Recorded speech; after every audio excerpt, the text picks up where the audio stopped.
تقاليد الاتحاد الرياضي بن الفريق الكبير اللي عنده جمهور كبير، اللي عنده جمهور عنده شغف وحب كبير لجمعيته، وهذا نعرفوه الناس كليكا. ان شاء الله تكاتف جميع الجهود تاع الناس كل، ديما نحكي على جميع مكونات الاتحاد الرياضي بن قدير، خاصة باش نحنا نحاولوا في اقرب وقت، خاصة في الوضعية نتاع ان احنا خاسرين شوية وقت. دونك براتيكمون الشامبيونا باش تلعب لي 17 باش تأخر شوية، دونك لان الوضعية ممكن ماهيش واضحة برشا. كيف زاد في المجموعة كما تشوفوا معناتها مجموعة أغلبيتها مجموعة شابة، باش نحاولوا مع الإدارة إن شاء الله في أقرب وقت إن احنا نرجعوا المجموعة كاملة في أقرب وقت ممكن كما قلت لك، خاصة باش نعملوا البريباراسيون الصحيحة باش تخلينا ان احنا بقدرة ربي نبداو أول مقابلة بجاهزية بنسبة مئوية كبيرة إن شاء الله. سي فخري، أكيد أوبجيكتيف الهيئة المديرة حكاية حول ربما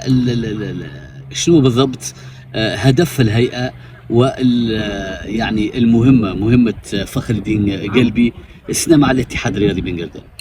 بالنسبه لي انا نجي نقول لك البليز امبورطون راه ما تنجمش تكون انت في الاتحاد الرياضي بن قردان وتقول انك انت الهدف نتاعك غير انك انت تشرف المريول، غير انك انت كما نعرفوا معناتها والتقاليد الكبيره خاصه اللي تبنات السنوات الاخيره. الاتحاد الرياضي بن قردان دونك مراهنين جديين على مراتب مشرفه، ديما نكونوا ان شاء الله نكونوا متواجدين بطبيعه كما قلت لك.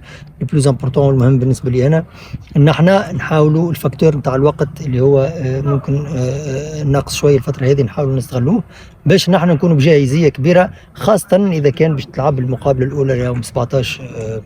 ودونك مهم جدا ان احنا في اقرب وقت ممكن نحاولوا نلموا المجموعه بتاعنا ونحاولوا بطبيعه الحال. بالنسبه لي انا اهم حاجه هي المقابله الاولى، اهم حاجه هي كل مقابله مقابلتها، ومن بعد لي زوبجيكتيف بقدره ربي يتحدوا اخر الموسم. بطبيعه الحال ديما نحكي على لي زوبجيكتيف اللي ان شاء الله معناتها تكون اوبجيكتيف كبار واوبجيكتيف على قد طموحات بطبيعه الجماهير الكبيره للاتحاد الرياضي بن قردان ان شاء الله.